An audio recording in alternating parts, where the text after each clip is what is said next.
Hey friends, it's Andy. Welcome to our new show, Accelerate Expresso.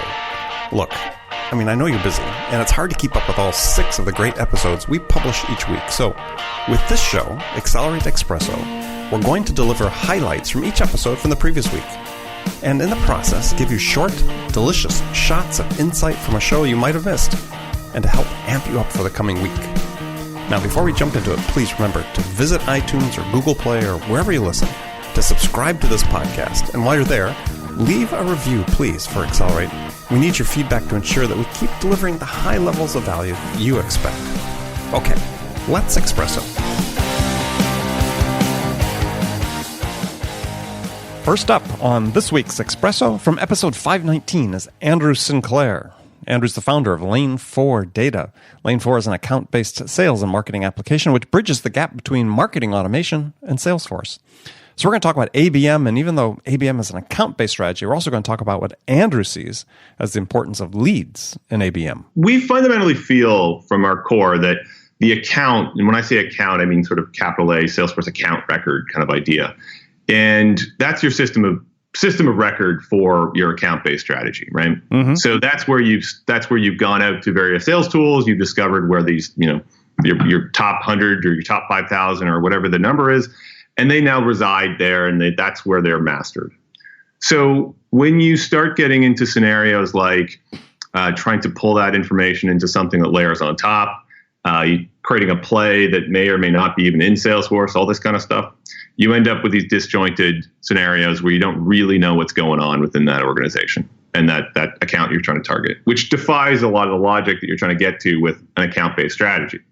So, for example, the reason being bolted sort of in the guts inside Salesforce tries to solve scenarios like I had a good working session with someone yesterday, where the problem was she was trying to figure out what is marketing's influence on an opportunity at a big major account? What was the SDR's activity going on within the big major account? So how many meetings were they booking, et cetera, et cetera. The original deal came from a partner channel, which has nothing to do with ABM kind of ideas. Mm-hmm. From partner channel was the original deal. The SDR actually prospected a subsidiary account, and then the deals got rolled into one. And then the AE owned the whole thing, right? So these kind of real world use cases need to be solved in various ways. And then you kind of have to build your tools within that ecosystem of information to still be relevant to scenarios like that one. And why couldn't some of the others, what I call the bolt-on tools, why couldn't they handle that? Well, they can. They just attempt to write to the system kind of. Ultimately, at the end of the day, you end up with every time you have a new data set, you've got new challenges to maintain these data sets. So if you've got so for example, there's some marketing systems are popping up with their own kind of idea of accounts. And that's really no longer the system of record for an account, right? So as soon as one of those accounts becomes, say, a customer, well, Salesforce is the one that knows they're a customer. And if that information is still sitting in some other tool, well, that tool now has to find out they're a customer. So you got a lag effect that ends up happening that just is, let's just say, it's not as efficient as it could be, and then causes some problems of things like, well, sending an email to a prospect that's actually a customer. On Tuesday, in episode 520, I spoke with Matthew Sweezy. Matthew's an author, keynote speaker, and principal of marketing insights at Salesforce. Matthew and I had a great talk as we talked about the key trends in B2B marketing, and we get into some research he's done on what separates the high-performing marketers from the rest. I love the question. You're like, do you think that's true? Because first off, no one's ever asked me that. Everyone's just like, oh yeah, that they're massive, important people. This is what they say. We must understand it's the truth. Well, yeah, I can go back and look at their predictions, and I'm sure I could catalog, fill the Library of Congress with ones that were wrong, right? Yeah, just like every prediction. So, right. So here's what I believe.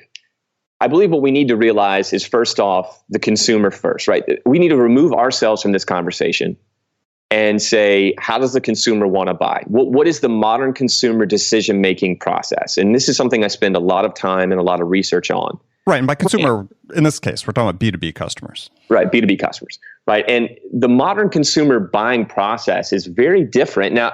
And so there is a large shift from, how they get information and where they get information and how that information leads them down different paths. Right. So we can't downplay the role of content in their buying process. Absolutely. Now, do I believe that a salesperson's job will ever be extinct? And the answer is no. And I think, I don't remember if that was Gartner or Forrester who, stated a year or two. Yeah, Forrester, that, the B2B salesperson's job will be extinct. Yeah, you're all going away, right? It's not. Right. Yeah. No person will ever make a decision with that amount of risk involved. Right. A B2B decision has a massive amount of risk involved. Right, without talking to a person. Exactly right. Next up in episode 521 is Errol Toker. Errol's the founder and CEO of Truly. And in this episode, we talk about one of my favorite topics, which is sales productivity, and how everyone measures it incorrectly, and what a difference it would make to sellers if we accurately measured productivity. I mean, I totally agree with you. I think there are a lot of things going, as I said from the first bit, there's a lot going on in sales right now. And productivity is about understanding input and output. And so the first thing that we do when we go into a customer organization, and customer success is our lifeblood. I mean, that's a really big thing for us as a company. Is from the very beginning, even though we were a tech company, we looked more like a consulting company our first 2 years, because we said, in this day and age, it's about selling outcomes, not product. And right. So let's start with the outcome and work our way backwards. And so when you're talking about that with a prospect early on, right? It's very interesting. It kind of, if you can get them to open the kimono and talk to you a little bit, you can tell that there's short-term goals, mid-term goals, long-term question marks, and they don't really know what they're starting from an outcome perspective that success looks like. So if that's where you're starting, the idea of measuring input to an output we don't understand is impossible. Right? That's all productivity is, input-output matching. So I think it's squishy for many, many, many reasons. We probably won't cover them all in this segment, but I think that's where it starts with is inputs are one thing, but I think increasingly people are less clear on what the outputs will be in this new sales economy, right? In this new economy where sales is not about just dialing more, but about doing real hardcore solution selling. Well, and that's right. So I think that sort of starts as sort of a baseline, is that right now you look at, you go to the websites, people selling sales tech and sales automation and, tools to help sales. And the word productivity is thrown around pretty casually, but it's basically, synonym for activity. Mm-hmm. Right. We're going to increase your productivity, meaning we're going to be able to make more calls, send more emails, which aren't related to outcomes at all. Yeah, and well, another thing is when we think about it, right? There is, it's very clear that there's only so much activity is doing for you when everybody is kind of increasing the order of magnitude of that activity every 5 years. So, we went from one-on-one emails to 10 to 100 emails a day with mail merge to now Marketo level email sending from reps. I mean, is there any better indication that maybe things are not quite working from the productivity side than order of magnitude changes like that? In episode 522, I spoke with Roy Ranani, founder and CEO of Chorus.ai. In this episode, Roy and I had a very interesting conversation about AI, artificial intelligence, and sales, where it's going, where it's being used today, and what it'll be used for in the future. Now, be sure to check out the entire conversation on iTunes or at my website at andypaul.com. Yeah, so just to give a little bit of context overall, we have over 500,000 conversations that have been analyzed by Chorus. And one of the things that we like to do is see if we can find some patterns that are more broadly applicable across different customers. And obviously, I'm a big believer that every buyer is different, every buyer's journey is different, every sale is different. So I try not to paint things with broad brushes. But given how important discovery was, it was. We started with the talk to listen ratio, which, everybody, I think at this point we know, like, hey, it should be a pretty balanced conversation. There's no rocket science there. But what our customers were asking us was, well, telling a rep that they have a bad talk to listen ratio isn't actionable, because what you need to do is help them figure out, well, how do they get better? Right? How do they improve their talk to listen ratio? And obviously it comes down to questions. Right. And so we got really curious about, well, what could we discover if we looked into the types of questions that people ask during discovery and demo meetings? And so we looked at that, and what we found was a couple of things. The first one was that although there's a broad distribution, on average, a sales rep asks about 9 questions before they get into the demo. On Frontline Friday this week, that's episode 523 with my usual guest, Bridget Gleason. Bridget and I talked about resilience, learning how to cope with the inevitable ups and downs that happen in sales and in life. You really want to check this out. So, Bridget, how are you today? You know the answer. I'm doing fantastic. That's why I got the name. Perfect. That's why I got the name. Fantastic. Fantastic. Life is good. No complaints. No complaints at all? No complaints at all. Wow. Somebody, one of the reps gave me a book this week. I'd already read it, but I keep it on my desk. Mm-hmm. It's called The Subtle Art of Not Giving and yes. I don't swear really, but it begins with an F. And not giving, okay, yeah. I keep it as a reminder. The basic premise of the book, I don't know if you're familiar with it, is there are things that are worth really getting uptight over and stressing about and giving an F-U-C-K about, and there are things that aren't. And it typically the things that are relationships and health and family and purpose, not some of the other things. So it's a great reminder. So no, I don't have any complaints. I have a really good life. Well, I think and so that it is a good book. I think people, we've seen other books, similar topics, Don't Sweat the Small Stuff. I forget who wrote that. But, same thing. You don't even need to read the book. Yeah, just know by the title, right? Yeah.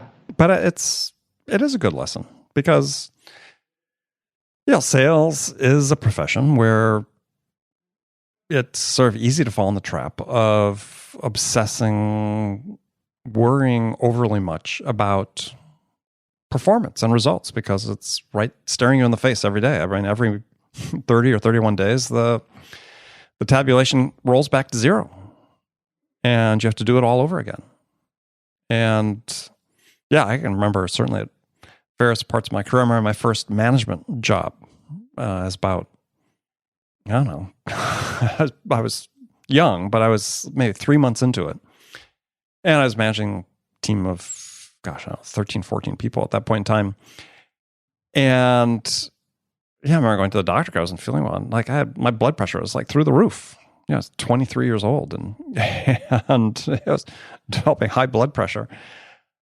And that was for me, it was a huge wake up call. Not that I stopped worrying completely cold turkey at that point, but certainly in terms of, you can't live like this all the time.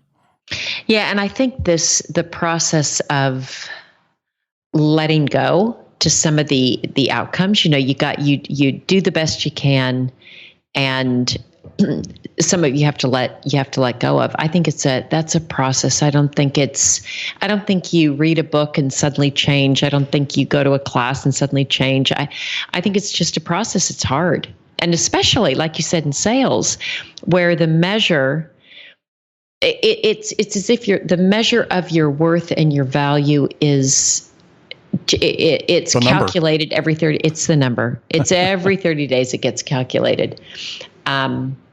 So I try to remind myself that things, hence my superpower name, that things are fantastic. Things are fantastic. And there's I don't have any big issues that I'm wrestling with. And I think that in and of itself, that's a big gift. Finally, we wrapped up the week with episode 524 with my guest, Allison Graham. Allison's a sales consultant, executive coach, and author of a book called Married My Mom, Birthed a Dog, How to Be Resilient When Life Sucks. And that's what we talked about, resilience in the face of adversity. Okay, well, this is, now if you could see me right now, and I hope you can hear it, the smile on my face, because you're right, I love talking about this. And there's a reason, because I spent 10 years, my first 10 years in my business, teaching people how to drive top line revenue. Okay, how do we get sales? How do we get in front of decision makers? And, successful to, not obviously to my full degree, but enough that I really enjoyed it. But what people didn't see was what was happening behind the scenes. And I believe that we're all playing a life-size game of whack-a-mole, right? Swatting down one problem just in time for another to erupt. And then, we're doing this, and then we go to a sales meeting, we put a smile on our face, or we post on social media. And of course, we never post our horrible moments. We post our great moments.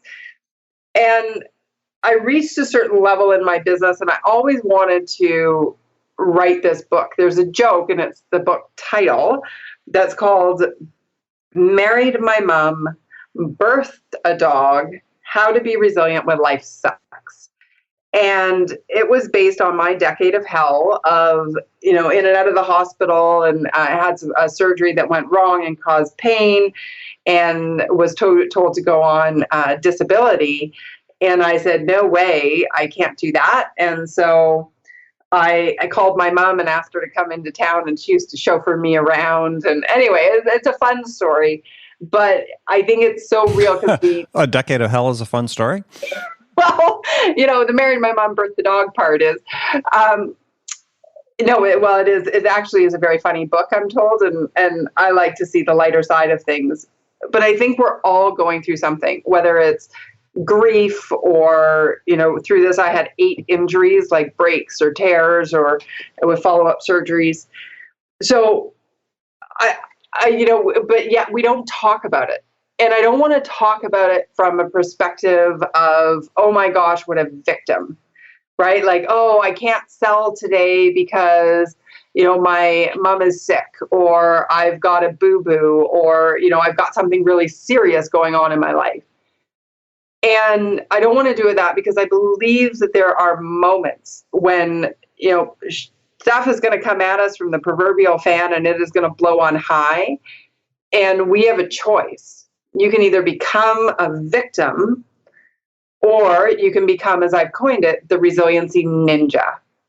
And essentially what that means is you are, stepping into your full potential, your full success, no matter what challenges are flying at you. And, especially with sales, like, think about it, Andy, with when people are like low, like they don't have a sales quota, like there's a form of a challenge that's coming at you. You're not meeting your quota.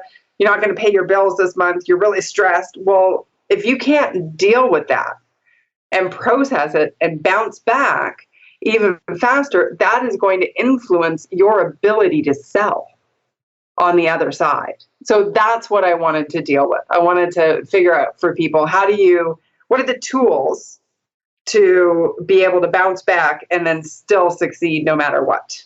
Thanks again for joining us. Until next week on Accelerate Expresso. This is Andy Paul. Good selling, everyone. So that's it, friends. Another excellent week of Accelerate, the world's best sales podcast. Please take 30 seconds right now. Go to iTunes, subscribe, leave a review. I personally want to know what I can do to make this an even more valuable resource for you. For our regular listeners, I'll see you bright and early Monday morning. For everyone else, we'll see you again back here next week. Until then, I'm your host, Andy Paul. Good selling, everyone.